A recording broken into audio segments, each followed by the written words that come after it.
tout le monde. Donc, moi, je suis Pierre Laurent de la société Atka. Merci beaucoup à POS Bakers d'organiser ce meet-up, c'est très cool, et au garage de nous recevoir. On va parler de staking ce soir et d'interopérabilité. Quel est le niveau de connaissance en général? Est-ce qu'il y a des gens qui connaissent très bien ce que c'est le staking? Pour orienter un peu les questions, savoir si on reste sur quelque chose de plutôt simple ou si on va pas mal dans le détail. Qui connaît très bien le staking? Ce qu'est le staking, proof of stake? Ok, donc on va rester plutôt simple. C'est bien, ça va faire une bonne intro. Je propose d'abord que chaque personne se présente, peut-être en commençant par Gaut. Donc en 2 mots, voilà ce que tu fais, présente un peu pour qui tu bosses. Voilà. Bien sûr. Bonsoir, donc moi c'est Gauthier, je travaille depuis à peu près 2 ans et demi chez Tendermint. Donc, Tendermint c'est une société qui développe du logiciel principalement. Donc on est connu pour avoir été les principaux développeurs du stack Cosmos, donc le logiciel de consensus Tendermint, le Cosmos SDK et maintenant IBC qui est un protocole d'interopérabilité. Donc bon, je dirais qu'on est un des pionniers du staking avec évidemment Ethereum, Tezos et d'autres protocoles du style. Voilà.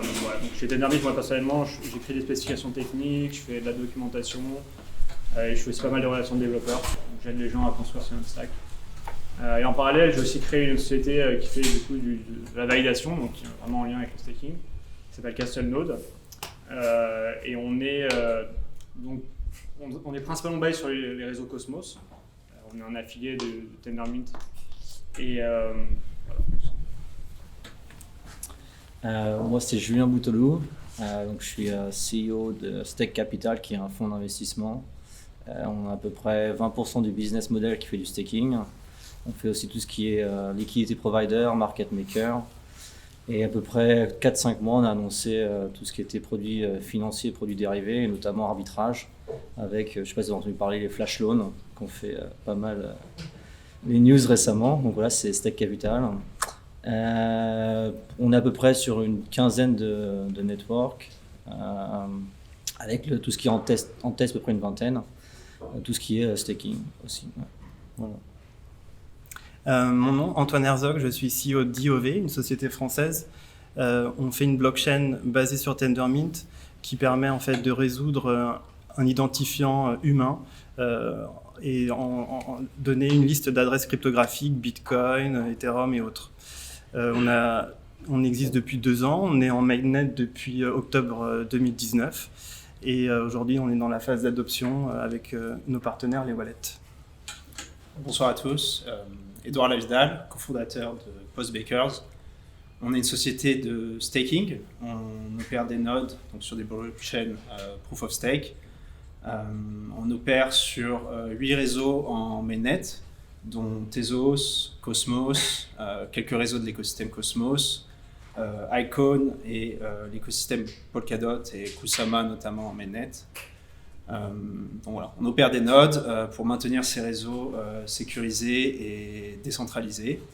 On est une équipe de 4 personnes basée en Europe et on est très content de vous accueillir ce soir avec le garage. Super, on va peut-être commencer par la question la plus basique. Qu'est-ce que c'est que Proof of Stake et quel problème ça résout? Peut-être Edouard, tu es sur ta lancée. Avant, on a toujours le Proof of Work. Donc, Proof of Work, algorithme de consensus. L'octroi du prochain bloc se fait grâce à la résolution d'une équation très complexe.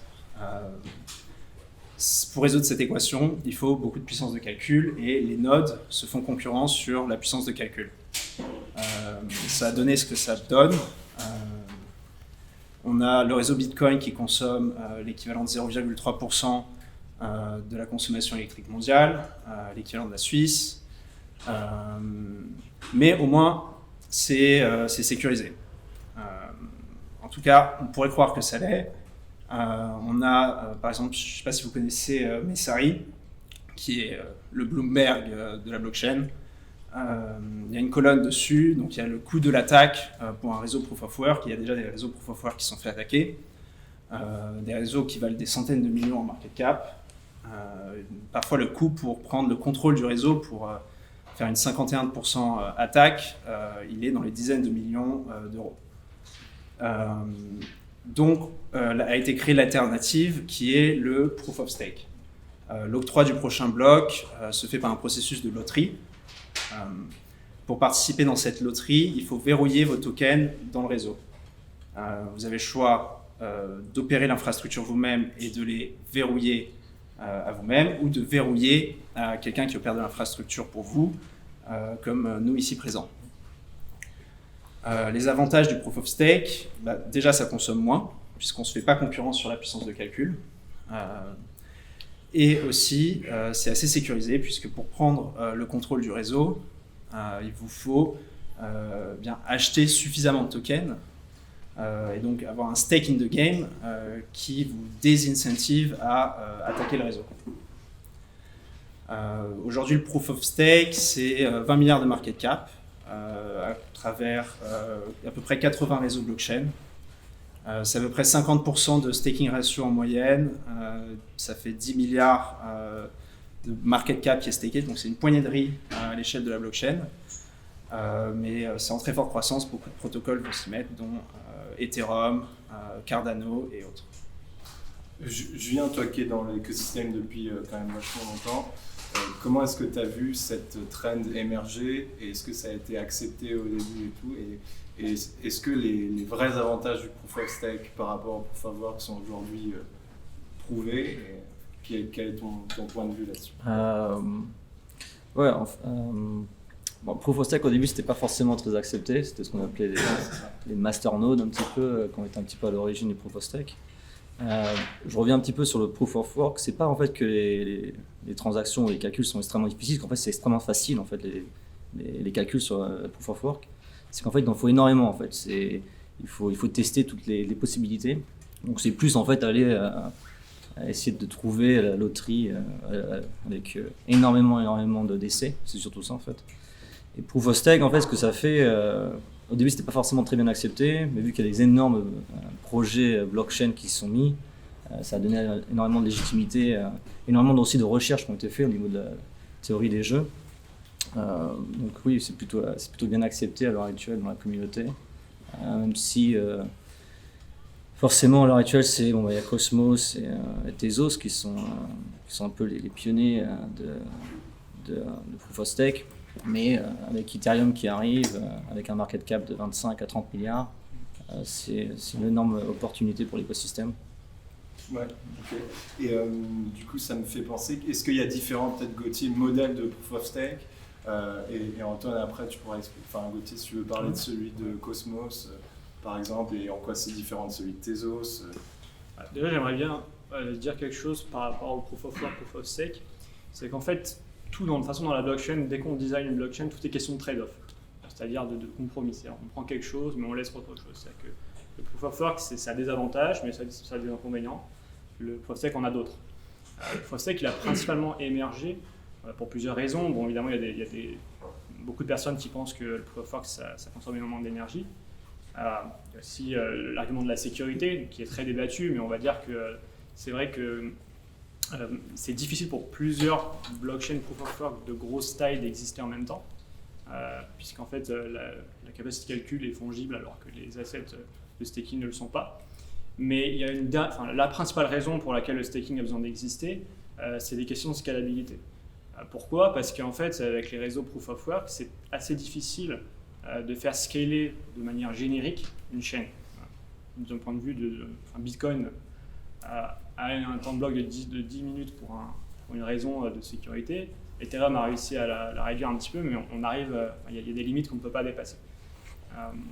Donc d'un point de vue scalabilité, c'est très compliqué avec une blockchain Proof of Work d'arriver à des millions de transactions, etc. C'est vraiment assez compliqué. Alors, on peut faire du cas par cas, donc par exemple Bitcoin, avec le réseau Lightning, arrive à avoir des stratégies pour contourner ça, mais ce n'est pas quelque chose qui peut être généralisé pour toutes les applications, c'est quelque chose qu'il faut faire au cas par cas. Donc, Bitcoin ouvre un chemin particulier, mais si on veut prendre toutes les applications et on veut rendre ça facile pour les gens de développer des applications décentralisées, le staking est obligatoire. Et c'est pour ça qu'on voit la plupart des grosses blockchains qui font des applications décentralisées, Tezos, Cardano, Ethereum et même Cosmos de cette façon, même si le design est un peu différent, partent naturellement vers le Proof of Stake parce qu'ils se rendent bien compte qu'avec un Proof of Work, on ne va pas très loin pour faire des applications décentralisées. Donc, je voulais juste préciser ça pour donner un peu de perspective. Ça ne veut pas dire que le Proof of Work ne sert à rien, c'est bien pour certains cas d'usage.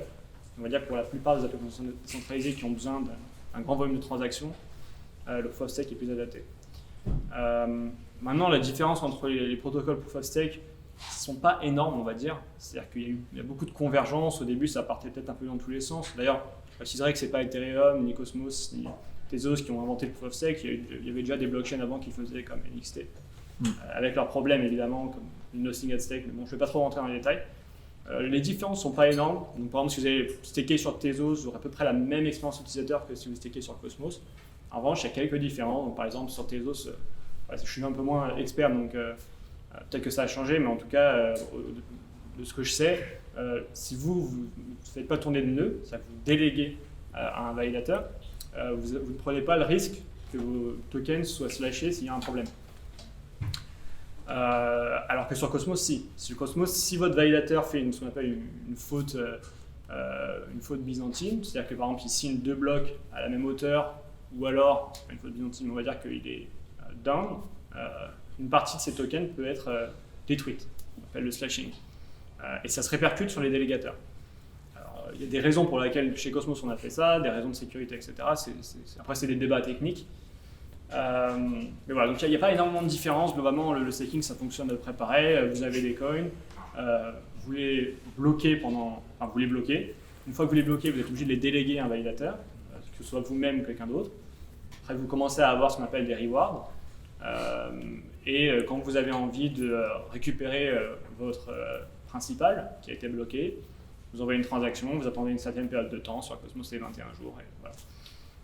Globalement, en fait, pour la personne, le token holder, voilà, c'est globalement la même expérience. C'est vraiment des détails techniques. Je rejoins Gauthier sur ce sujet. C'est vrai que c'est des petites différences qui peuvent s'apprécier en fonction du réseau. Et après, sur l'aspect économique, on est souvent sur la même... Comment est-ce que ça s'associe avec l'aspect économique? Est-ce que toutes les blockchains Proof of Stake ont un modèle inflationnaire ou... Justement pas. Ouais, après, pas ça, c'est... ouais, ça. Non, Je sais tout à fait. qu'Alvin ne l'a pas, par exemple. On n'a pas d'inflation dans notre chaîne. Ouais. Après, donc ça, c'est des paramètres qui s'ajustent. Donc ça fait partie justement des choses des variantes, on va dire. Après, l'inflation, ça permet de donner la souplesse. En même temps, c'est une façon artificielle de donner des nouveaux tokens, en sachant qu'il n'y a pas de valeur véritablement créée s'il n'y a pas une activité sous-jacente avec une vente ou une récupération d'un produit lié à l'activité de la chaîne elle-même. Après, je précise que le Proof of Stake, c'est un écosystème naissant. Donc en fait, aujourd'hui, on n'est pas vraiment sûr des paramètres qui sont optimaux, on sait pas vraiment... on est en phase d'exploration, donc c'est pour ça qu'il y a des gens qui vont dire on va pas faire d'inflation, d'autres qui vont dire on va laisser l'inflation être décidée par ce qu'on appelle la gouvernance, d'autres qui mettent une inflation fixe. L'écosystème va un peu chercher, tâtonner, et après je pense qu'on va commencer à avoir une convergence quand on trouvera un modèle qui fonctionne. Peut-être juste un détail, si Edouard ou Gauthier tu peux le donner. Qu'est-ce qui est at stake? Pourquoi est-ce qu'on appelle ça Proof of Stake? Pour vraiment prendre les bases, est-ce que c'est toujours le token qui est au niveau du base layer de la blockchain elle-même ou est-ce que ça peut être autre chose? Dans le Proof of Stake, généralement vous verrouillez vos tokens. Donc, le token de la blockchain sur laquelle on stake. Oui, le token de la blockchain sur laquelle on stake. Après, ça dépend des blockchains et il y a aussi des notions d'interopérabilité dont on va parler après. Mais généralement, vous loquez le token de la blockchain sur lequel vous stakez. Soit vous le loquez à quelqu'un qui opère l'infrastructure pour vous, soit vous opérez vous-même l'infrastructure et vous le loquez. Ça vous permet de voter déjà sur les network upgrades, ça vous permet de venir sécuriser le réseau et ça vous permet d'obtenir un yield. Ce yield, c'est une incentive à participer à la sécurisation et décentralisation du réseau. Et comme disait Gauthier, il y a des risques. Il ne faut pas forcément chasser le yield, mais plutôt vous êtes plutôt croire dans le protocole sur lequel vous stakez. Parce que c'est surtout une opportunité en fait, de ne pas être dilué par l'inflation plus que de gagner un yield supplémentaire. Ok. Et du coup, ce que ça a apporté le Proof of Stake, et qui est intéressant, et on en a le témoignage ici, parce qu'il y a 3 validateurs, c'est tout cet écosystème d'entités qui se sont dit, moi je vais jouer le rôle de validateur de telle et telle chaîne, et je vais laisser les gens me déléguer leurs tokens pour que je les valide pour eux, parce que valider, faire du Proof of Stake et valider des blocs, ça demande quand même un certain effort, une certaine infrastructure. Peut-être que... Ouais. C'est pas parce que ça demande un effort qu'on le fait. Hein. Ouais, mais par C'est exemple, parce qu'on est payé moi à j'ai faire. essayé de runner un nœud Tezos, mais j'avais pas les capacités techniques de le maintenir. Ouais, non, mais ce que je veux dire, c'est pas parce que c'est dur à faire qu'on le fait. C'est Oui. parce qu'en fait, on est récompensé pour le faire. Voilà, donc pour toi c'est juste une manière d'incentive économique construite au niveau du protocole. C'est le seul où tu as aussi peut-être une vision plus... Non, une vision de décentralisation, que ça aide l'écosystème. Ouais. Mais à la fin, c'est aussi un business. Hein. Voilà, c'est Faut pas ça. l'oublier. On Donc, est il y a là un parce vrai que c'est un business aussi. business. Ouais. Je ne sais pas si vous savez comment nous on se récompense quand vous déléguez vos tokens. Qui est-ce qui a des Tezos, des Cosmos ou Et qui les délègue parmi tout le monde? Tout le monde un petit peu. Et qui les fait tourner son propre nœud de staking. Voilà, donc donc- quand même 3 personnes. La différence, c'est quand vous déléguez des tokens, si l'inflation de la chaîne, je sais pas, on va dire qu'elle fait 10% par an, vous stakez l'équivalent de 1000 euros de Tezos, c'est-à-dire qu'à la fin de l'année, grosso modo, vous aurez à peu près 100 euros, moins le fees, donc la taxe que le validateur va charger pour faire tourner ce mécanisme de validation. Et si vous faites tourner votre propre baker ou propre validateur, alors vous allez récupérer tout l'ensemble des rewards de l'inflation, moins le coût que ça va vous coûter à faire tourner cette infrastructure. Donc le temps plus l'expertise technique. Mais si on est là en tant que validateur, c'est parce qu'aussi on participe peut-être dans la décentralisation, mais il y a aussi un aspect économique, il ne faut pas l'oublier. Et pourquoi je délèguerais mes Cosmos ou mes Tezos à toi plutôt qu'à Gauthier ou plutôt qu'à... Ça, c'est une très bonne question. Après, Voilà. ça peut être simplement quelqu'un qui va... Je crois qu'on a déjà eu cette discussion-là en ligne, mais il y a beaucoup de personnes, je pense majoritairement, vont regarder pour faire le meilleur profit.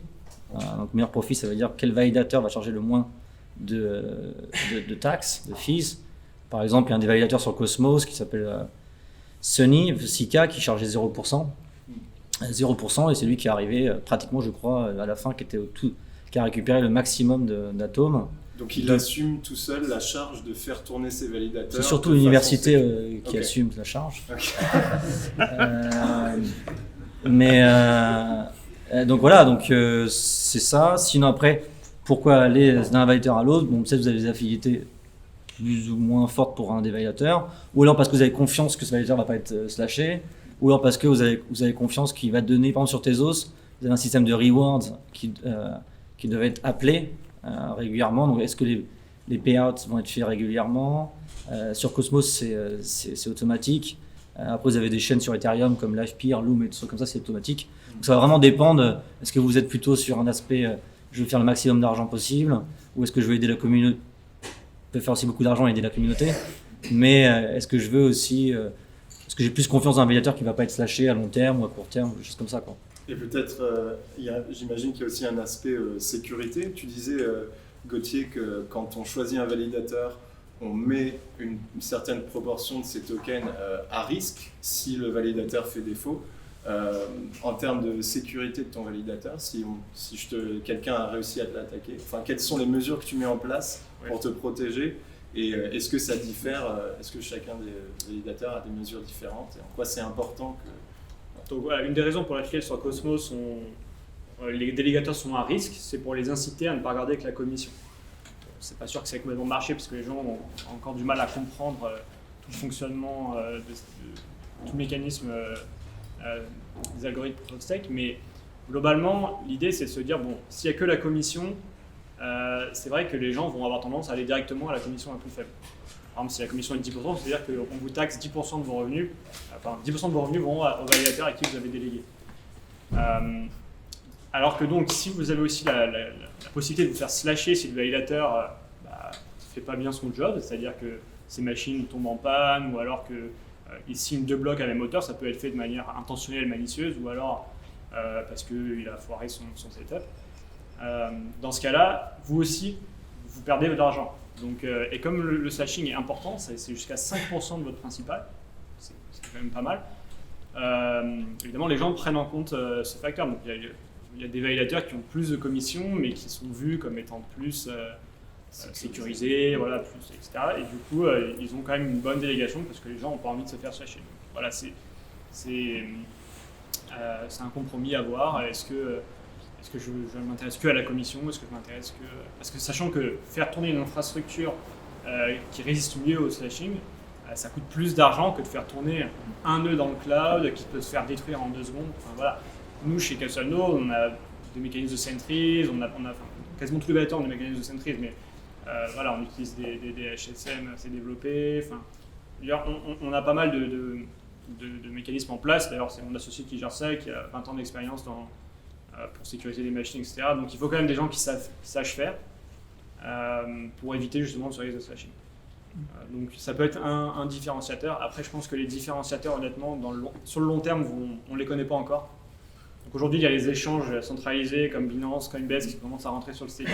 Peut-être en parler, je ne sais pas. Mais, ouais, si, c'était une question. Eux, ils vont sûrement avoir beaucoup de validation, enfin de délégation, juste parce qu'ils ont énormément de clients. Il y aura peut-être d'autres gens, comme des fonds d'investissement, la SEC Capital, qui vont pouvoir avoir de la délégation comme ça. Il y a des gens qui... il y a plein de personnes qui vont peut-être développer des business autour du staking ou d'autres trucs complémentaires. Par exemple, nous, on est plutôt, comme l'a dit Gauthier, on va plutôt en fait, aller assez agressif sur le marché. On va offrir des 0% dans tout ce qui est fees. Et en fait, la raison pour laquelle, c'est parce que on pense que l'écosystème va bouger sur des 0%, parce que les échanges vont donner du 0% sur le marché. Donc nous, en fait, on développe des produits dérivés par-dessus les stakings qu'on offre. Et est-ce que ces gros acteurs centralisés, vous les voyez comme une menace pour le business model même des validateurs? Si je suis un utilisateur et que je vois un validateur individuel qui a une fees de 10% sur mes rewards, et qu'à côté, Binance me dit si tu laisses tes Tezos sur ma plateforme, ça stake automatiquement pour 0%. Qui est-ce qui utilise des échanges centralisés ici pour staker? Qui est-ce qui laisse déjà ses assets sur des échanges centralisés? Qui est-ce qui, du jour au lendemain, si on lui dit vous êtes taxé 0%, ça vous dérangerait de gagner plus d'argent? Ou alors on nous dit bon bah écoute, au lieu de gagner 100%, on va te prendre 10%. Je veux dire, les études qu'on a fait tourner en ligne et tout comme ça, les gens disent bah moi j'irai au moins cher quoi. C'est dommage, mais après c'est la réalité des choses. Est-ce que c'est vraiment un argument dans un écosystème où le token en lui-même peut faire x10, x20, x100? Est-ce que c'est 10%? Ça fait vraiment une différence dans le... Peut-être Antoine? Non, je partage l'avis de Julien. Je pense qu'effectivement, les personnes en général choisissent les fees les moins importantes, et si elles peuvent avoir aucune fee, c'est-à-dire 0%, donc on privilégie les acteurs qui évidemment proposent le moins possible, enfin proposent aucune fee. On l'a vu, nous sur Tezos, on est passé à 0%, d'un seul coup on a fait x3 quoi. En termes d'utilisateurs, de stake. De stake, on a monté à... Bah là, ce serait l'équivalent de pratiquement 6 millions d'euros. Okay. Et après, là, on a remonté parce que on a... En fait, la raison pour laquelle on a décidé à 0%, c'est qu'en fait, on a les produits dérivés qui devaient sortir. Et on avait dit, fin janvier, on sera à 0%. Et ensuite, les produits dérivés arrivent. On a recommencé à remonter les fees parce qu'en fait, les produits dérivés permettent en fait de sortir.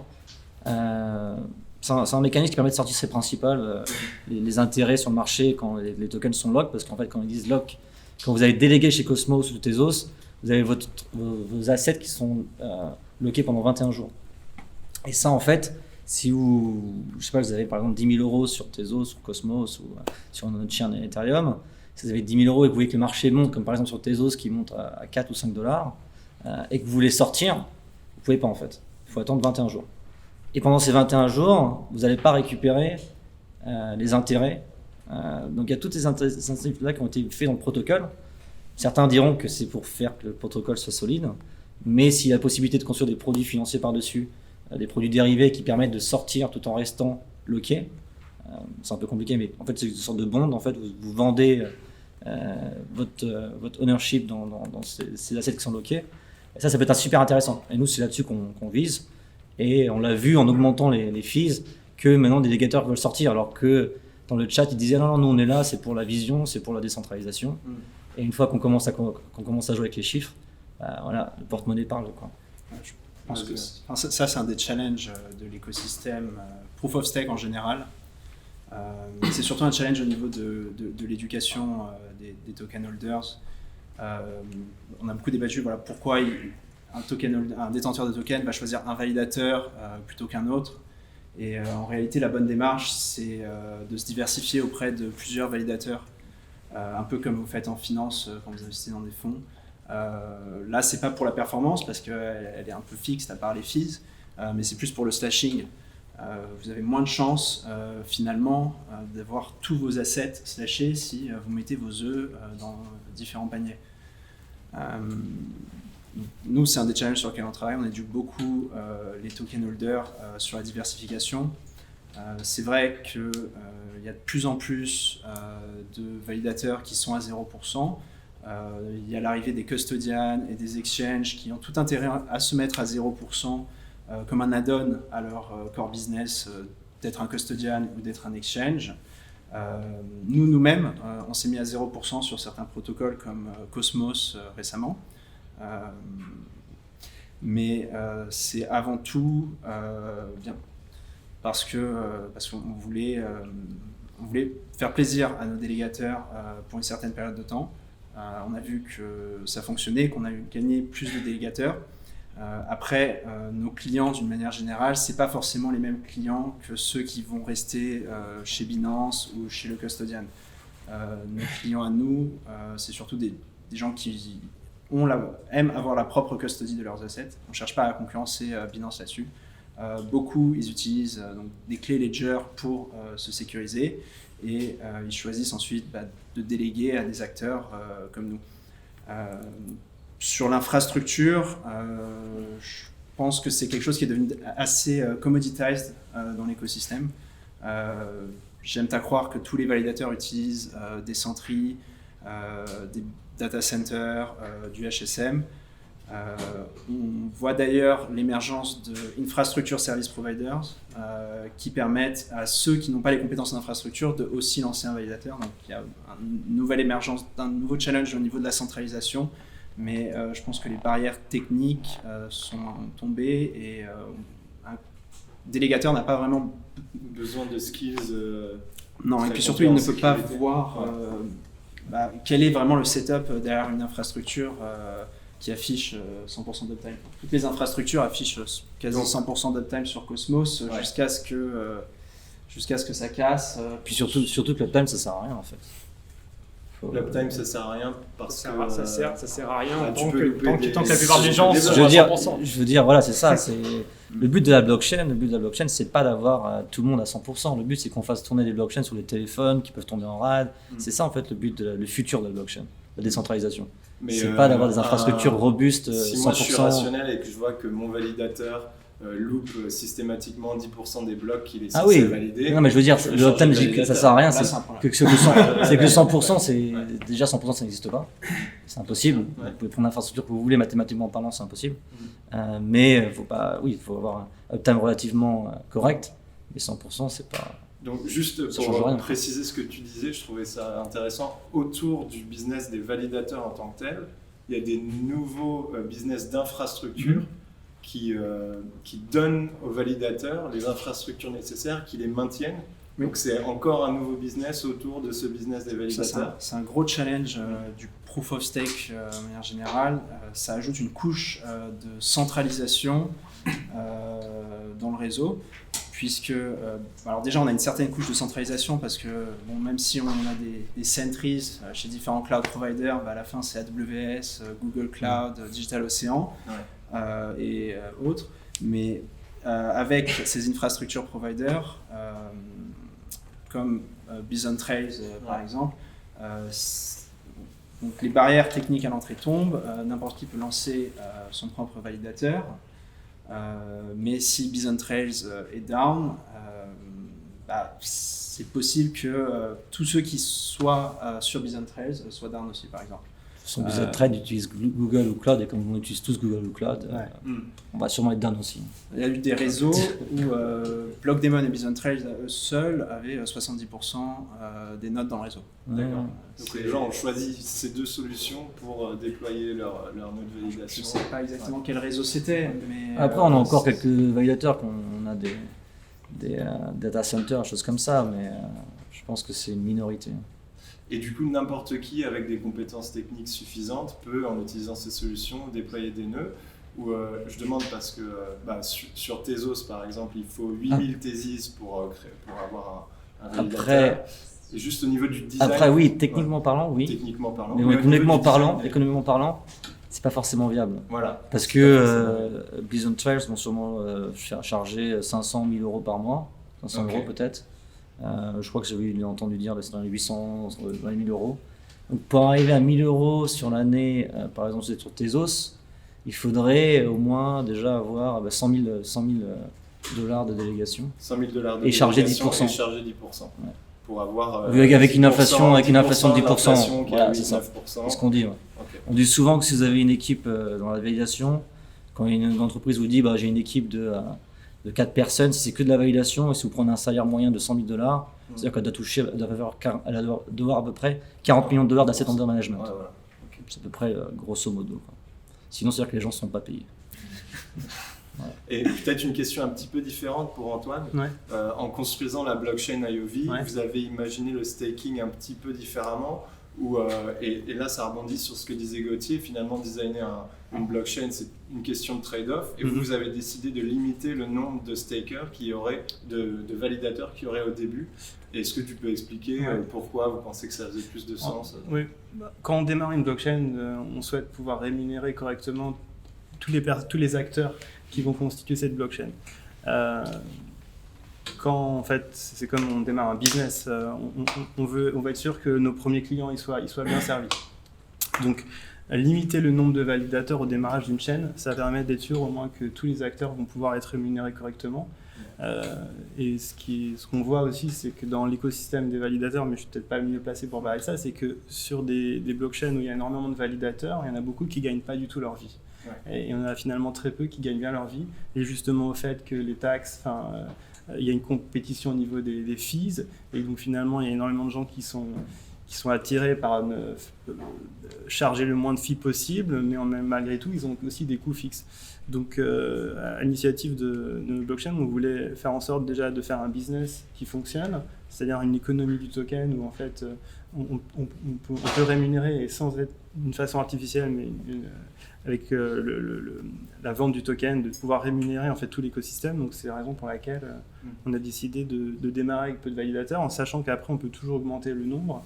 Mais ce qu'on souhaitait aussi, c'est qu'à partir du moment où on augmente le nombre, finalement ça voulait dire aussi qu'on gagne plus en termes de revenus, de product fee, et du coup ils sont redistribués de façon équitable. Parce que la blockchain IOV est orientée autour d'un produit, c'est ça. Que du coup c'est plutôt comme un business, alors que Cosmos c'est peut-être plus une infrastructure. C'est le même principe, Cosmos. Enfin, sur l'IBC, le product fee IBC est censé rémunérer, au-delà de l'inflation, mais il y a un product fee, il va y avoir un product fee sur IBC. Alors, sur IBC, on pourra peut-être en parler après, je sais pas, mais parce que je voulais juste d'abord réagir sur l'aspect Bison Trails et centralisation des validateurs.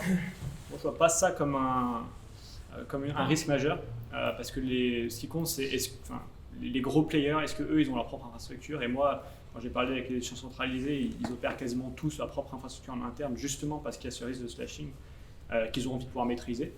Alors, Bison Trail aura sûrement des clients, ça je ne me fais pas de soucis pour eux, mais je doute qu'ils atteignent une masse critique importante. On verra, peut-être que je me trompe, mais à mon avis, ce sera plutôt pour les petits individuels ou alors des fonds qui se lancent ou des trucs comme ça. Sur Bison Trails, ils ont quand même ils ont des échanges, c'est leur clientèle. Ils ont levé 12,5 millions. Non, mais moi, je sais que par exemple, Coinbase, ils ont sur Cosmos, ils ont des validateurs qui ont plus de 5 millions d'atomes en stake. Je ne dis pas qu'ils n'ont pas d'échange, mais je ne pense pas qu'ils intégreront une masse critique qui représentera, je ne sais pas combien ils représentent, peut-être 5-10%. De toute façon, il y a des acteurs qui représentent 5-10% de toute façon. Voilà, il faudra voir s'ils arrivent à 20-30%, mais je pense que même eux, ils ne voudront pas arriver à une masse critique trop importante. Sinon, ils commenceront à avoir, à mon avis, des critiques de Ils s'en fichent tant que ça génère de l'argent. Oui, mais tant que ça génère l'argent. Mais enfin, ce qu'ils comprendront aussi, c'est qu'à partir du moment où ils arrivent à une taille trop importante, ils mettent en danger leur propre business. Donc il y a aussi ça à prendre en compte. Binance, ils ont, sur beaucoup de chaînes, ils ont pratiquement plus de 50% des tokens. Sur Tron, 56% Oui, mais du Sur voting Loom, power. nous on est les plus gros sur Loom, ils sont juste devant nous, quoi. Oui, mais après, il faut voir si Binance tombe, est-ce que le réseau tombe, est-ce que le token ne va pas plonger. Enfin, il faut voir sur le long terme. Moi, je pense que sur le long terme, les écosystèmes qui ne sont pas assez décentralisés, je ne les vois pas être très résilients sur le long terme. Peut-être que je me trompe, peut-être qu'on finira dans un enfer centralisé et que toute cette expérience ne marchera pas. En tout cas, si on part sur le principe que les échanges qui sont à plus de 30% de stake vont pouvoir maintenir des écosystèmes sur le long terme et les gens vont faire confiance pour développer des applications qui ont des millions de dollars de manière décentralisée dessus. Peut-être, moi personnellement j'en doute, je pense que les écosystèmes qui marcheront le mieux, ce seront ceux qui feront l'effort d'avoir une certaine limite sur la centralisation des acteurs les plus importants, bien qu'on y aura forcément des acteurs plus importants que les autres. Mais je pense que les Ethereum, les Cosmos et Tezos qui ont à cœur de faire ça, se sentiront mieux. Voilà. Bon, après, c'est mon avis sur ce sujet-là. Après, pour ce qui est de la profitabilité du staking aujourd'hui, c'est vrai qu'il n'y a pas vraiment, enfin, c'est pas profitable de faire tourner des validateurs. Même si on a une commission à 10%, franchement, ça rapporte pas énormément, à peine le salaire d'un seul ingénieur. Donc, si on ne se paye pas, évidemment, c'est profitable, mais dès qu'on a 1 ou 2 employés, ça commence à être difficile. De toute façon, le staking ne sera. Ce qu'il faut comprendre, c'est que au bout du compte, aujourd'hui, qui est profitable aujourd'hui dans l'écosystème blockchain, il n'y a qu'une seule chose qui est profitable aujourd'hui, c'est la spéculation. Donc c'est tous les acteurs qui tournent autour de la spéculation. C'est l'échange évidemment parce que c'est là où la spéculation joue. Et puis évidemment toutes les personnes qui investissent puisque après comme il y a de la spéculation ils peuvent ressortir avec un gain. Et évidemment les personnes qui font sécuriser comme les ledgers etc. Mais tout ça rentre dans le monde de la spéculation. Demain il faut voir quelles sont les applications décentralisées qui vont avoir des millions d'utilisateurs ou alors des gros volumes de transactions en termes de valeur. Parce que c'est là que le staking va marcher, s'il doit marcher un jour. Le staking, au final, c'est quand on lock ses assets, on gagne de l'inflation, mais on gagne aussi des transaction fees. Et au bout du compte, l'inflation qu'on gagne, c'est uniquement sur des assets qui ont une valeur qui est liée aux futures transaction fees qui vont générer. Donc uniquement si la chaîne fait des transaction fees, le token aura de la valeur sur le long terme. Sinon, il n'y aura pas de valeur. Et voilà, donc le staking ne sera rentable que si les chaînes Proof of Stake arrivent à trouver des cas d'usage où il y a des transactions, soit peu de transactions avec des énormes volumes et des gros frais et des grosses commissions, ou alors des millions d'utilisateurs. Et ça, je pense que c'est le but final. Et c'est là où on va peut-être rentrer dans le monde de l'intégralité après, c'est que aujourd'hui, il n'y a pas d'application Proof of Stake qui a énormément d'utilisateurs. La plus grosse application d'après dab.com, je crois, c'est Terra, qui est une chaîne Cosmos qui a 1,5 million d'utilisateurs. Casolo, on a un des plus gros validateurs dessus. Bon, ça rapporte un petit peu, mais honnêtement, c'est pas énorme. C'est pas assez pour payer un ingénieur pendant 1 an. Donc même si eux, ils ont 1,5 million d'utilisateurs qui font énormément de transactions, eh ben, on n'est pas encore à un niveau où c'est profitable. Donc il va falloir plein de chaînes qui sont toutes en proof of stake, qui génèrent tous énormément d'argent et qui ont beaucoup d'utilisateurs pour que ça puisse être profitable. Quels que soient les business qui tournent autour, etc. Puisque la spéculation, ça va durer qu'un temps. Hein. D'un moment, il va falloir avoir. Juste, est-ce que ça génère une question chez vous? Parce qu'on va peut-être passer. Ouais, j'ai plein de questions en fait. Mais peut-être une, ensuite on fait interopérabilité, on explique ce que c'est que l'interopérabilité, ensuite on fera une session. Une à la fois. Une ou 2 questions et ensuite on. J'ai une question par rapport au protocole Tendermint. C'était quoi le thought process qui vous a poussé à dire c'est 5% slashing en cas d'erreur d'identité double-signing, c'est 21 jours de unstake, c'est 0,01% par heure de down. Est-ce que vous avez juste dit bon, on va faire ça, ou est-ce que vous avez fait des analyses de risque sur ce type de comportement pour la sécurité de la chaîne? Non, donc nous, ce qu'on a fait, c'est que, je me souviens très bien, on était dans une chambre d'hôtel à New York, et c'est Jay qui a dit bon, allez, 21 jours comme ça. Voilà. Donc ça, c'est pour les 21 jours. Après, je dis ça comme ça, mais en fait, c'est vrai qu'on s'est dit bon, 3 jours, c'est trop court. 3 mois c'est trop long, bon 21 jours, il faut aussi comprendre que Jay, lui, ça fait des années qu'il réfléchit là-dessus, donc il a quand même un certain passif, il y a eu beaucoup de discussions comme ça, mais c'est vrai que... Jay Cohen qui a initié le protocole Tendermint. Oui, Jay, c'est le fondateur de Tendermint et le créateur de Cosmos, à la base avec Ethan Beckman et Zaki. Mm. Donc voilà, après pour les 21 jours, après pour les 5% et 0,1%, il y a eu des débats en interne. On n'était même pas sûr de se lâcher pour le fait de ne pas être online. Pourquoi ? Parce que ça peut ouvrir des attaques de stake grinding, etc. Mais bon, en pratique, on a considéré que ce n'était pas un risque. Et pour le 5%, à la base, on voulait être beaucoup plus, on voulait être autour de 20-25%.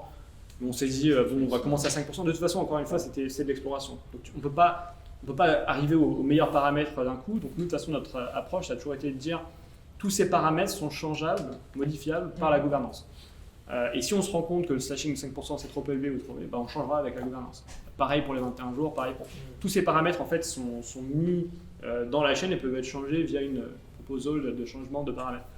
Donc on savait très bien qu'on s'aventurait en eau inconnue et du coup, il fallait bien commencer quelque part.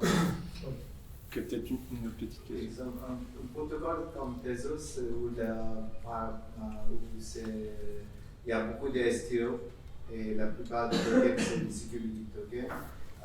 Donc il n'y a pas beaucoup de transactions. Donc le staking, comment il peut, ou le baking, comment il peut dire que là il y a avoir une croissance de baking et c'est rentable.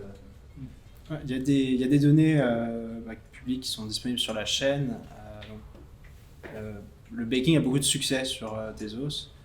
Il y a à peu près 70% des tokens qui sont verrouillés en baking. Donc on peut, avec je pense, à peu près plus de 500 bakers, donc on peut considérer que le protocole, de certaine manière, il est décentralisé et sécurisé. Après, est-ce qu'il va y avoir du yield ?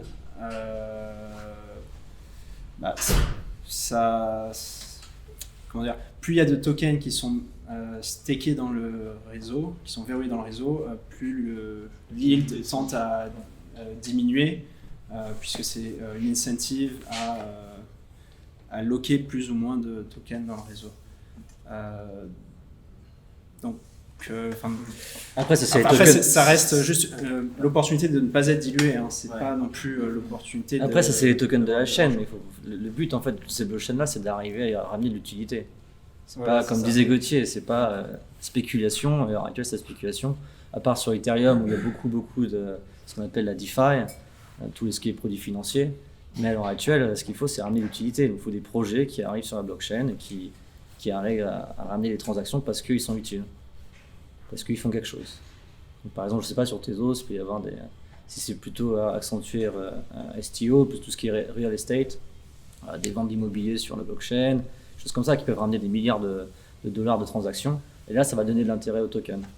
C'est comme ça que ça va monter. C'est pas, au bout d'un moment, ça va être des bulles qui vont exploser, comme les ICO qui se sont passés avant, s'il n'y a pas d'utilité qui sont ramenées sur les chaînes. Peut-être une dernière ensuite. Ouais, c'est pas trop une question, mais c'était pour ajouter, quand tu disais les choix du validateur, si le validateur il propose de venir prendre les votes ou pas des délégataires, ça peut être il y en a qui préfèrent pouvoir voter ou pour avoir à la hauteur de ce qu'il délègue. Ou sinon, par exemple, le validateur, si lui il a le matériel physiquement qui n'est pas sur le cloud et qu'il utilise, je sais pas, une énergie propre par exemple, ça peut aussi, vu que de base par rapport au proof of stake, il y a plus une ambiance de ce côté-là. Il y a plein de petites raisons comme ça. Il n'y a pas que le fil. Ah ouais, non, il n'y a pas que ça. Non. C'était les statistiques qui montraient que principalement les gens étaient intéressés par le fil. Mais après, il y a plein de critères. On délègue et ensuite on doit renvoyer vers deux adresses avec un certain pourcentage sur l'un ou l'autre, ce genre de choses. Ah oui, donc les validateurs peuvent se démarquer des autres en apportant des services complémentaires pour essayer de tirer leur épingle du jeu. Il y en a qui demandent des choses comme ça. Okay. Ouais, par exemple, nous on offre aussi des bots, des chats sur Telegram qui vous disent quand est-ce que vous avez été payé. On fait aussi tout ce qui est accounting. On envoie un email avec vos stats, vos délégations, vous pouvez utiliser pour les taxes. Plein de choses comme ça, c'est pas. On peut rajouter plein de choses. Bien sûr. Bon, pour fermer un peu le staking et passer sur la partie interopérabilité, peut-être Antoine, Oui. Ouais, l'interopérabilité, qu'est-ce que c'est? C'est très À quoi vaste ça va servir? l'interopérabilité. Donc évidemment, plein de façons de voir l'interopérabilité au sujet de la blockchain. Les grands projets, donc, pour parler de Cosmos par exemple, qui sont en cours, donc, qui s'appellent travailler sur le protocole IBC qui permet en réalité de faire d'envoyer un token d'une blockchain A vers et de permettre en fait de créer une espèce de clone de ce token sur une blockchain B afin de justement permettre ce qu'on appelle la DeFi en fait, mais donc plein de protocoles qui vont permettre de pouvoir justement proposer des services autour de ces tokens afin de pouvoir les agréger, en faire d'autres tokens, une agrégation de IBC, tokens. c'est Inter-Blockchain Communication. Inter-blockchain communication, c'est ça. Ouais. Je pense qu'IBC a besoin d'une plus grosse introduction. Ouais. Après, je sais pas ce que j'aurais. Ouais, si tu veux. Il faut peut-être commencer sur les origines de l'interopérabilité Ouais. et tout ça. Pourquoi est-ce que quelqu'un s'est dit j'ai envie de passer un token d'une chaîne à une autre et... En fait, déjà, la blockchain, moi je le vois comme une île souveraine. C'est-à-dire que finalement, c'est une façon d'organiser une économie. Et finalement, il y a de plus en plus de blockchains et finalement, chaque blockchain organise sa propre économie. Sauf que dans un monde qui se développe, souvent on a besoin de faire des passerelles entre ces économies, d'où la question de l'interopérabilité. Finalement, comment une économie locale, je communique avec une autre économie locale et comment finalement j'organise une économie mondiale, pour pouvoir donner un petit peu une métaphore. Donc l'interopérabilité, alors ça c'est au niveau de l'envoi de valeur. Après ça peut vouloir dire d'autres choses. On va beaucoup plus loin que simplement finalement envoyer des tokens d'une zone à l'autre. C'est encore plus ambitieux, mais l'interopérabilité au niveau de la blockchain, puisqu'on parle quand même la plupart du temps d'actifs digital, il s'agit de répondre à cette question. Ok. Ouais, si tu veux. Pour ajouter un peu de contexte, toutes les blockchains, comme tu le dis, c'est des économies locales en ce moment. Elles fonctionnent toutes dans leur silo, elles sont complètement déconnectées les unes des autres. La blockchain Bitcoin n'interagit pas avec la blockchain Ethereum. On ne peut pas transférer de la valeur, on ne peut pas transférer des messages. Maintenant, on peut maintenant. Oui. Il y a des mécanismes. Il y a quelques mécanismes qui se développent. Mais voilà, donc la thèse de l'interopérabilité, c'est de connecter tout ça, de créer un Internet des blockchains. C'est ça. Comme Cosmos le dit. Et c'est en fait pouvoir tokeniser par exemple une œuvre d'art sur la blockchain Ethereum, l'envoyer à une adresse sur la blockchain Cosmos, pourquoi pas via IOV Starname, et payer les frais du transfert en Bitcoin. Ce qu'on peut absolument pas faire aujourd'hui. Pour le moment, on peut pas. Peut-être que tu veux rajouter un peu de... Ouais, je dirais que pour qu'on comprenne ce que c'est vraiment de l'interopérabilité dans le contexte de la blockchain, l'interopérabilité ça existe depuis longtemps. Ça s'appelle les échanges centralisés. À la base, pour le cas d'usage, d'échanger un token d'une blockchain pour un token d'une autre chaîne. Évidemment, c'est pas idéal. Pourquoi ? Parce qu'on a deux écosystèmes décentralisés, on est obligé d'avoir un intermédiaire centralisé. Mais ça marche. Donc ça existe depuis ça marche quand ils se font pas hacker, quand ils t'empêchent pas de retirer tes fonds. C'est pas idéal. Ouais. Pour la plupart des gens, c'est suffisant jusqu'à ce qu'ils se fassent hacker. Ouais. Mais voilà, il y en a qui seront sûrement plus hackés. Mais bon, ça marche pour les tokens, pour les échanges de tokens, et c'est un cas d'usage particulier. Encore une fois, ça marchait bien à l'époque. On avait quelques blockchains avec des tokens et voilà, beaucoup de spéculation. Là, on arrive on s'est rendu compte au fur et à mesure qu'il y avait une appétence pour développer des applications décentralisées. Il y a des choses qui vont au-delà de la simple, par exemple, monnaie. Bien qu'il y ait beaucoup d'applications qui soient développées autour des monnaies. Mais il y a aussi d'autres applications qui n'ont rien à voir, comme des plateformes de réseaux sociaux décentralisés, des plateformes de stockage décentralisé. Il y a plein de types de plateformes qui sont en train de se développer. Et évidemment, ces plateformes ont besoin d'interagir les unes avec les autres. On a besoin de protocoles d'interopérabilité pour plein de choses. Même au sein d'une blockchain comme Ethereum, ils ont besoin d'interopérabilité entre les différents shards du futur Ethereum 2.0. Ils vont avoir besoin de protocoles pour que ces shards puissent communiquer entre elles. Ces protocoles, c'est des protocoles d'interopérabilité. Pareil avec Polkadot, et pareil avec Cosmos, et pareil avec finalement le futur Internet des blockchains. Il y a plein de manières différentes de connecter les blockchains, et tout ça, ça rentre sous le chapeau de ce que j'appelle l'interopérabilité. Maintenant, IBC, peut-être que je peux parler d'IBC un petit peu. IBC, c'est le protocole Cosmos, qui est développé, c'est pas le protocole Cosmos, c'est le protocole qui a été développé par Tendermint pour faire de l'interopérabilité entre chaînes hétérogènes. Alors, IBC, contrairement à ce que c'est pas un protocole d'échange qui est uniquement pour de l'échange de tokens. IBC, c'est un protocole d'échange de messages. C'est comme un TCP/IP. Le TCP/IP, c'est pas fait uniquement pour HTTP. Ça marche aussi pour FTP et pour plein d'autres applications. IBC, c'est pareil. C'est quelque chose de vraiment bas niveau qui définit c'est un protocole qui définit des conditions pour que deux chaînes.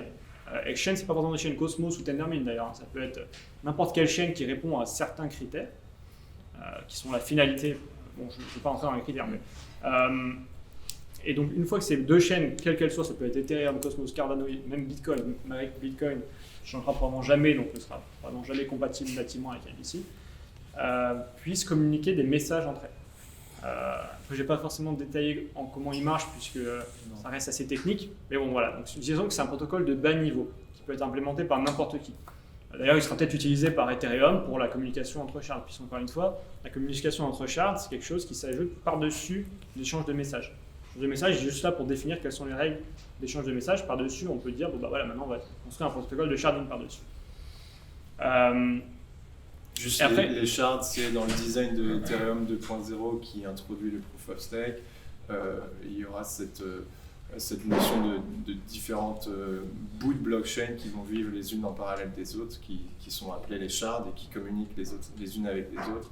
Des beacons. Des beacons. Chain, voilà, la beacon chain qui est la chaîne principale. Voilà, juste pour le contexte. Maintenant, pourquoi on a besoin de IBC? Donc, rapidement pour la vision de Cosmos. Donc, la vision de Cosmos, c'est une vision où en fait on a des chaînes qui sont concentrées sur un cas d'usage, qui sont spécialisées. Et nous, c'est notre vision. La vision de chez Cosmos, c'est de se dire, on ne croit pas vraiment à l'idée que toutes les applications puissent se développer sur le même environnement. Nous, ce qu'on pense, c'est que chaque application, enfin la plupart des applications, disons, ont besoin d'avoir de la customisation sur l'ensemble du stack. Donc ça, c'est un débat, je ne dis pas que c'est une vérité. Mais nous, c'est ce qu'on pense chez Cosmos. Et du coup, tous nos outils permettent aux gens de développer leur propre chaîne de manière spécialisée, pour un cas d'usage. Évidemment, si on développe notre cas d'usage spécialisé et qu'on se concentre sur une verticale, ça ne veut pas dire qu'on n'a pas besoin d'autres outils pour que notre application fonctionne. Si je développe une application de réseau social décentralisé, je vais sûrement avoir besoin de stockage décentralisé. Je n'ai pas envie de faire ça, j'ai envie que ce soit quelqu'un d'autre qui le fasse. Et si je suis une application qui fait du stockage décentralisé, j'ai peut-être envie que d'autres gens qui ont développé d'autres blockchains l'utilisent, comme Filecoin ou SIA, deux applications de stockage décentralisé. Et c'est pour ça qu'on a besoin d'IBC, c'est parce qu'en fait, si on rentre dans un monde avec plein de chaînes qui ont chacun leur spécialisation, chacune leur spécialisation, ça ne veut pas dire, elles auront sûrement besoin d'interagir les unes avec les autres. Encore une fois, moi si je fais ma chaîne de réseau social décentralisé et que j'ai un token, j'ai pas envie non plus d'intégrer un échange décentralisé. Je vais utiliser un échange décentralisé qui existe dans une autre chaîne et permettre à mes utilisateurs de l'utiliser. Et donc toutes ces connexions entre chaînes spécialisées ont besoin d'un protocole qui soit générique. C'est-à-dire sur lequel, qui n'est pas vraiment de dire, qui ne soit pas contraint par exemple à l'échange de tokens, qui ne soit pas contraint à l'échange au sharding. Ce n'est pas un protocole qui a été designé pour un cas d'usage particulier, c'est un protocole qui a été designé pour développer n'importe quel type d'application par-dessus. Ça peut être des dérivatifs de staking token, ça peut être du sharding, ça peut être ce qu'on appelle de la cross-chain validation, c'est-à-dire le fait que par exemple, des atomes puissent sécuriser d'autres chaînes et on fait passer via IBC les messages de faute byzantine si on a une qui est commise sous une sous-chaîne. Voilà, les cas d'usage sont un peu infinis. Donc je veux juste préciser, IBC c'est vraiment un truc de bas niveau sur lequel on de l'adresse aussi pour donc effectivement. Donc, peut-être que tu peux en parler. Non, tout à fait. Non, donc IBC c'est des messages je pense que le premier cas d'usage c'est des actifs digitaux et le deuxième c'est ce qu'on appelle des NFT, donc effectivement des biens digitaux qui sont pas qu'on peut pas diviser. Donc non-fungible token. Donc c'est, je pense, les deux principaux cas d'usage que vise IBC. Même si effectivement c'est des messages, donc ça pourrait avoir d'autres types de cas d'usage. Dans notre cas, nous, on vend un token on vend un produit qui s'appelle le Starname, qui est en fait une adresse humaine, un identifiant humain sur lequel on va connecter une liste de chaînes. Et effectivement, cet identifiant est comparable à un NFT. Donc effectivement, à IBC, quand il sera connecté, on pourrait éventuellement envisager que cet actif digital puisse être envoyé dans une autre blockchain afin qu'il y ait peut-être un second marché qui organise l'achat et la vente de ce bien. Donc voilà. Peut-être une question à chaud comme ça. Ou alors si quelqu'un veut rajouter quelque chose. Sinon on peut partir parler. sur IBC pendant des heures, il n'y a pas de souci. Mais... Non, mais je pense que c'est clair à peu près. Non, je voudrais on a peut-être- besoin d'interopérabilité. Je voudrais juste reparler un peu de l'interopérabilité parce qu'effectivement, à IBC, c'est une vision de l'interopérabilité qui suppose que les chaînes entre elles adoptent le même protocole et c'est un protocole, je pense, qui aura énormément de spécifications. Il y a d'autres types d'interopérabilité peut-être plus simples, alors moins ambitieuses et peut-être moins puissantes, mais entre autres, par exemple, l'Atomic Swap, qui est une version un peu moins ambitieuse, mais qui fonctionne tout autant et qui permet en fait effectivement à deux chaînes de pouvoir s'échanger des actifs digitaux sans devoir passer par un exchange.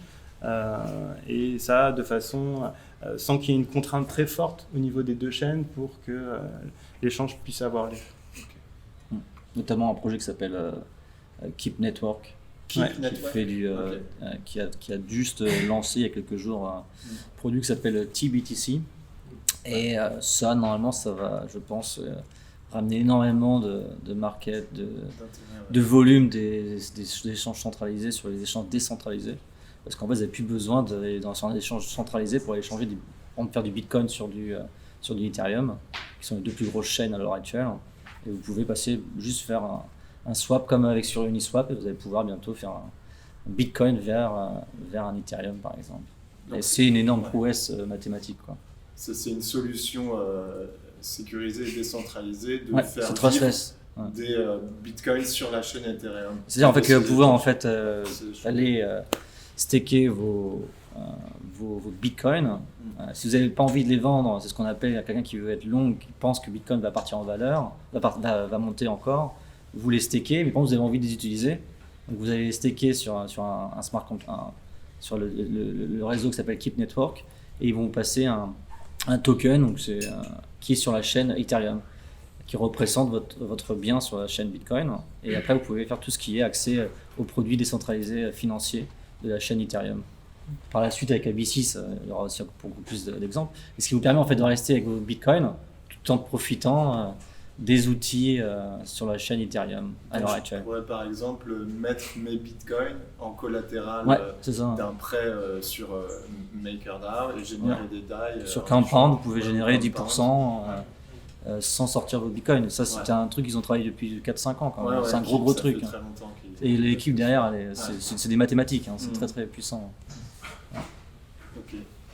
Et ouais. Moi, je pense que le problème des communications inter-blockchain, c'est que le danger, c'est l'imagination sans limite des spéculateurs et des outils malins qui vont lancer un produit avec du leverage et du flash loan et comme ce qui s'est passé dernièrement. Ça me va droit au cœur, le petit malin. C'est de la finance exponentielle. Non, mais c'est ça. C'est- En fait, le problème, C'est pas la finance exponentielle, c'est pas la crise des des Lego subprimes, hein, et- parce que la crise des subprimes, c'était en fait, on savait pas ce qui était derrière ces produits-là, donc ce qu'on appelle des dérivés de produits dérivés, des cubes de cubes de cubes moi, je parle de pas carrés. ça. Moi, je parle en fait de gens qui vont penser qu'ils sont dans des systèmes avec des collatérales qui sont safe. Ah oui, mais c'est ça le problème. C'est pour ça que le prochain projet, quelqu'un qui veut vraiment créer un projet et faire un énorme succès, ça va être comment arriver à les traquer, C'est ça. la véracité. voilà, véracité de ce qui est écrit derrière. Parce que si on commence à construire des produits dérivés, et qu'on a ce produit-là, est-ce que vraiment l'underlying asset il vaut quelque chose, quoi? C'est ça, en Est-ce fait, que- la chaîne est aussi forte que Bien la sûr. plus faible des Bien maillons. sûr, C'est exactement. ça. Ouais. Si au milieu de Bah, celui qui arrive à faire un projet là-dessus, c'est énorme. Il pourra lever de l'argent très facilement. Donc, je peux réagir sur ça. Ouais, vas-y, réagis. Ouais, donc ce qu'il faut comprendre déjà sur la façon dont nous on construit IBC, c'est que bon, déjà j'aimerais ne pas limiter les cas d'usage simplement aux dérivatifs sur les tokens. J'essaie vraiment d'insister sur le fait qu'IBC c'est avant tout, enfin non même pas avant tout, c'est vraiment un protocole déjà qu'il y a peu d'assumptions sur ce que les chaînes doivent faire pour l'implémenter, mais aussi qui est générique, donc qui veut pouvoir s'adapter à tous les cas d'usage. Évidemment, ça couvre ce dont on vient de parler, mais ça couvre, je vais répéter quand même, tous les trucs de cross-chain validation, d'échange. Par exemple, voilà, moi je fais des réseaux sociaux décentralisés, j'ai besoin de stockage décentralisé, j'ai besoin qu'il y ait des communications entre les deux chaînes, que ce soit au niveau des paiements, de la réputation peut-être, ça peut être plein de choses. Maintenant, au niveau de la finance exponentielle, ou juste le fait de dire je reçois un asset sur ma chaîne, par où il est passé, qu'est-ce qu'il y a derrière, qui me garantit qu'il n'y a pas un des maillons qui va sauter, etc. Ça, c'est un problème de toute façon qui se posera dans n'importe quel système ouvert, où il y a n'importe qui peut se connecter avec n'importe quoi. Ce qui ne sera pas le cas. Il y aura des chaînes qui vont quand même protéger leur endpoint. Ça ne va pas forcément être free for all. Mais ce qu'il faut comprendre quand même, c'est que, donc, encore une fois, sur Cosmos, la responsabilité est remise sur l'utilisateur final. C'est-à-dire que c'est l'utilisateur final qui doit comprendre quel asset il reçoit. Évidemment, on sait très bien que c'est impossible que les utilisateurs finaux comprennent. Mais c'est possible de tracer. Mais ça ne veut pas dire que la personne va faire l'effort de comprendre ce qu'il y a derrière. Et c'est pour ça qu'on pense que ça va être le job des wallet providers ou alors des personnes qui font le front-end de vraiment intégrer ces nouvelles conceptions dans l'interface utilisateur. Mais du coup, en fait, la question qui va se poser, c'est est-ce que it makes sense de garder l'immutabilité dans la blockchain? Mais il n'y a pas de l'immutabilité, ça n'existe pas. Moi, j'aime pas quand on me dit qu'il y a l'immutabilité. L'immutabilité, ni dans Bitcoin, ni dans n'importe quelle blockchain, ça existe.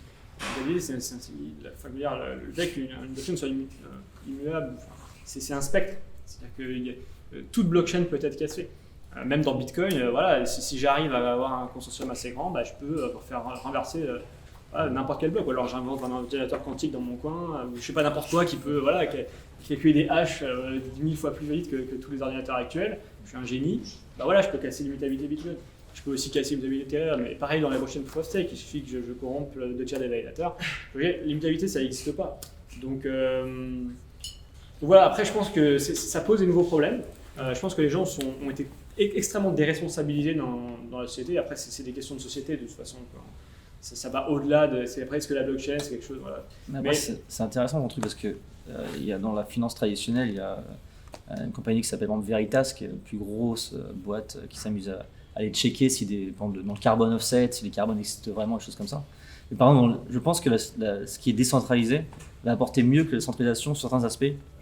Parce qu'en fait, par exemple, les échanges centralisés, Bitcoin, il a été démontré même avec Messari, comme tu le citais tout à l'heure, qu'en fait, le prix du Bitcoin, 95% il est faux. C'est du wash trading. Sur l'ensemble de tous les... Donc en fait, parce que les échanges centralisés reçoivent des informations d'autres échanges, et là, beaucoup d'échanges, qu'est-ce qu'ils vont faire? En fait, ils vont pomper leurs tokens, ils vont faire du faux volume pour que les gens viennent et en fait trade les tokens. Donc 95% du prix du token, du prix du Bitcoin, apparemment, il serait faux. Donc, si on passe par des échanges décentralisés, on peut aller vérifier que les échanges ont bien eu lieu. Donc ça va ramener, mais ça encore faut-il qu'il y ait des gens qui les construisent, parce que c'est pas forcément évident à les mettre en place. Mais ça va être mieux, je pense. Et après, les gens les utilisent, après ça pourrait prendre des sortes de labels. Ouais. Voilà, tel truc, c'est ce que fait Veritas. Il y a des petits malins qui arrivent et qui créent un token avec le même nom qu'un autre token. Ah oui, c'est ça. Mais par exemple, Veritas, il donne des labels. Dans la blockchain, c'est ça qu'il va y avoir. Il va y avoir des sortes de labels. Sachant que dans la blockchain, tout est beaucoup plus traçable et transparent. C'est-à-dire que dans la blockchain, on sait exactement quels ont été tous les points de passage. Par exemple, dans IBC, toutes les blockchains par lesquelles le token a transité, c'est ultra facile de le tracer. Après, théoriquement, oui, mais pratique. Analyser un flash loan qui a été fait, faut bien s'y connaître. Il y avait juste une question au fond. C'est faisable. Les principales solutions d'interopérabilité aujourd'hui, les avantages incroyables de chacun, en du OneChain, du IBC, du Uniswap, et s'il y a d'autres solutions. Vous pouvez pas rapidement.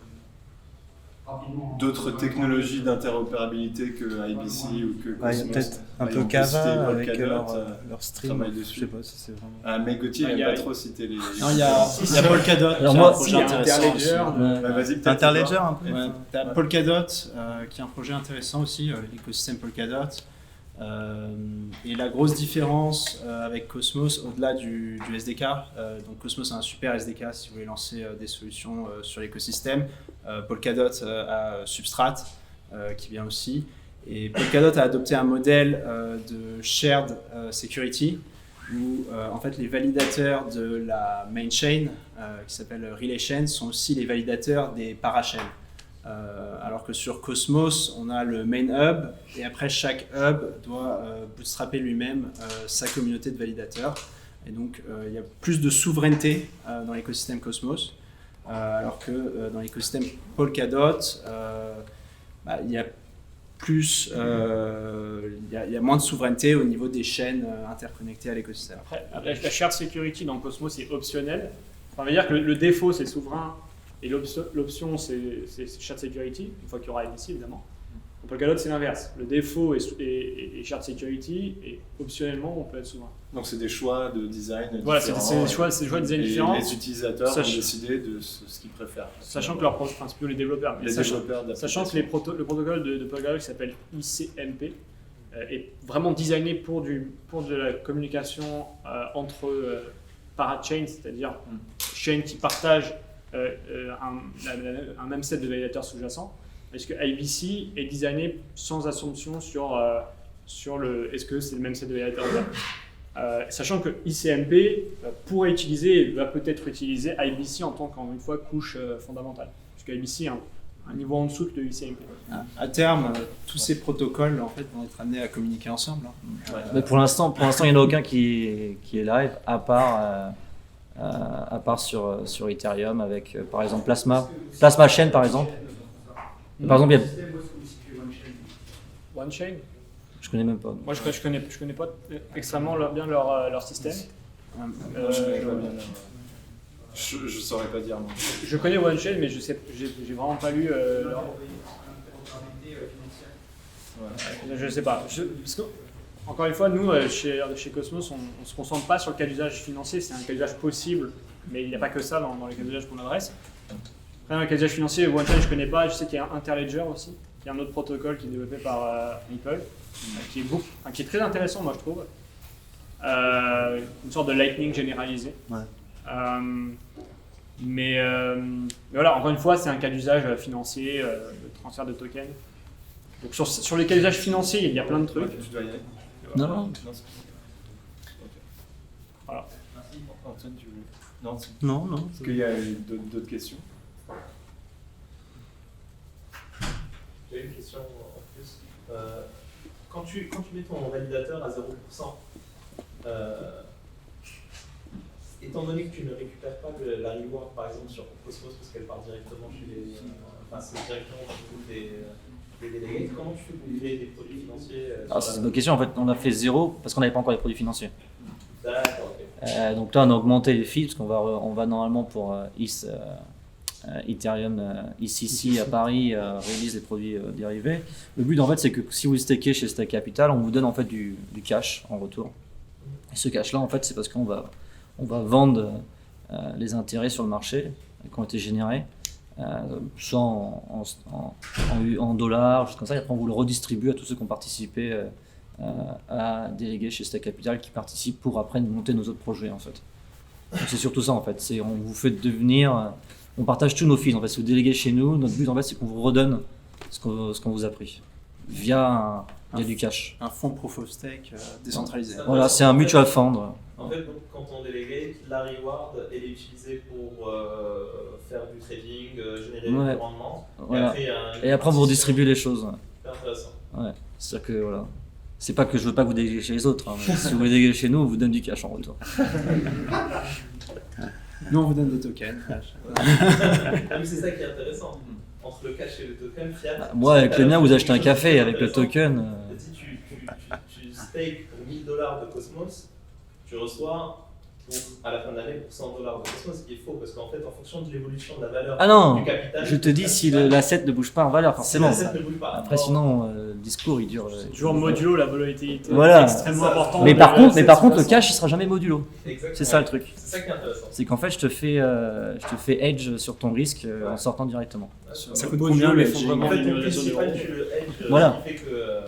Et derrière, c'est le rendement sur la reward qui est... Ah oui, parce qu'en fait, ce qui se passe, en fait, c'est qu'en augmentant le fee, en fait, tu peux sortir ton yield. En fait, tu peux arriver en fait, à te short ou à te long sur ton principal. Ouais. c'est la beauté du chose, quoi. Peut-être une question. Avec la IBC, comment le token, je ne comprends pas le mécanisme de token sans une échange que ça peut traverser une chaîne à l'autre. D'accord. Pour moi, c'est. Je suis sûr, non, mais il n'y a pas de transfert de token. Ça pourrait pas marcher. C'est conceptuellement impossible.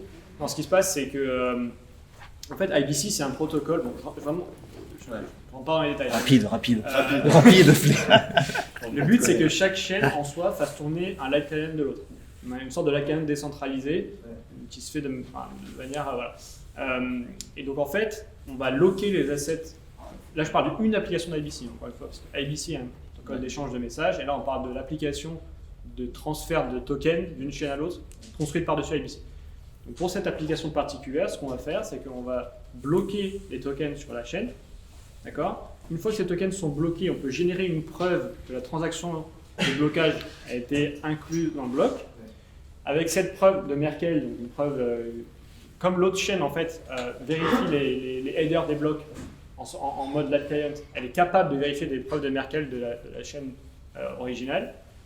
Donc on envoie une preuve de cette transaction. Une fois que la preuve de la transaction a été reçue, alors après il y a des hacks, etc., des allers-retours, mais voilà, et une fois que tout ça a été fait, en fait, on va générer un asset qui représente l'asset sur la chaîne originelle. Qui est une copie de l'asset qui est frisé sur la chaîne. En gros, c'est un asset avec le risque du locage.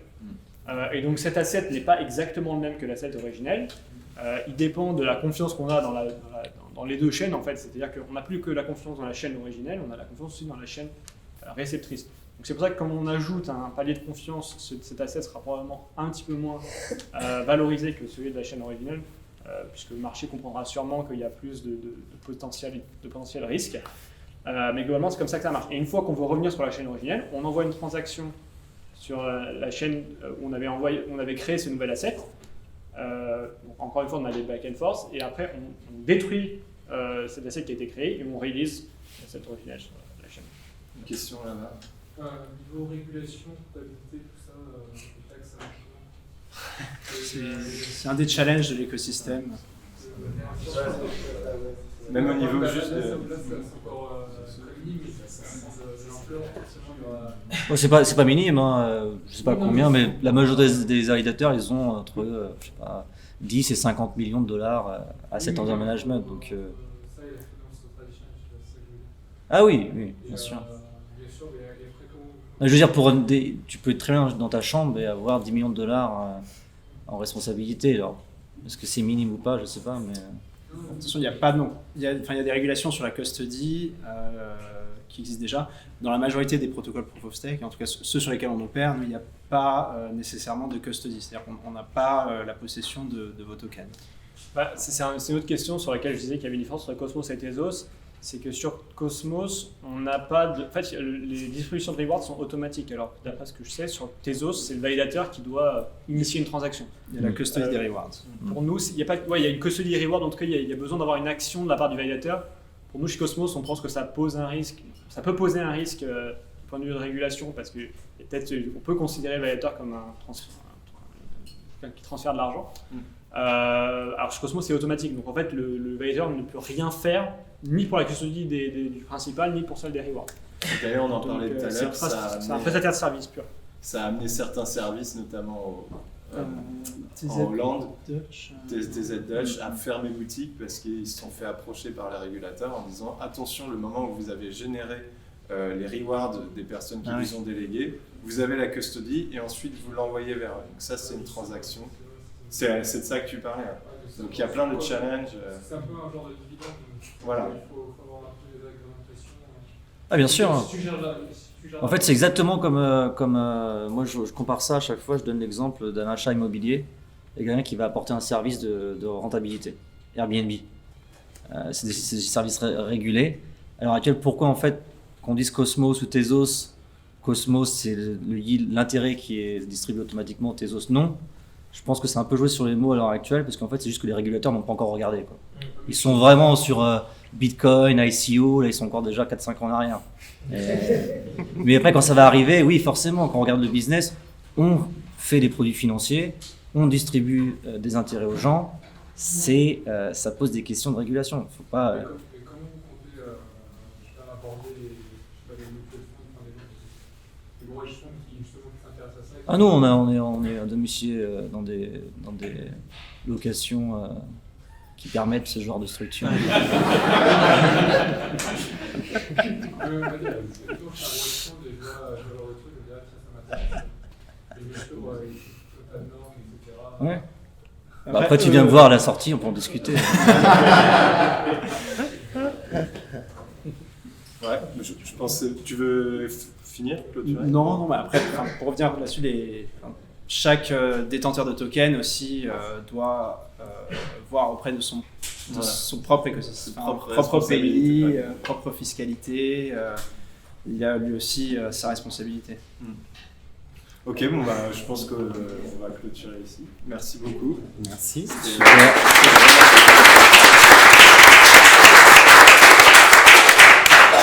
Merci à tous d'être venus et merci encore au garage de nous accueillir et à PES Baker d'avoir organisé cette soirée. Ce garage.